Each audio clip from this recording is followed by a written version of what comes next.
What to do Perumal, பெருமாள்னு அங்கே விடார் Perumal Raj, what to do Perumal, these people are asking like this.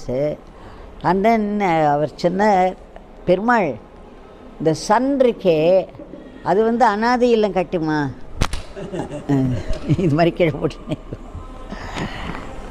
ஒரு அந்த சன் இருக்கே அது பள்ளிக்கூடம் கட்டுமா, அது வந்து ஆஸ்பத்திரி கட்டுமா, ஆனால் அந்த சன் இருக்கிறதுனால தான் இத்தனை ஆக்டிவிட்டீஸும் நடக்கிறது அப்படின்னு சொல்லிட்டு ஒரு யோகி வந்து அந்த சூரிய நாட்டம் அப்படின்னு.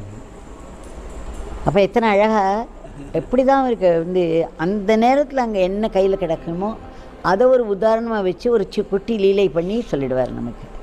அதுதான் ரொம்ப ஆச்சரியமாக இருக்கும். அங்கே என்ன அந்த சமயத்தில் இருந்ததை வச்சுன்னு சொல்லிட்டேன். எனக்கு எப்படி ஒரு மரவட்டியை வச்சுன்னு சிவாவோட டான்ஸ் சொன்னார் இல்லையா, அந்த மாதிரி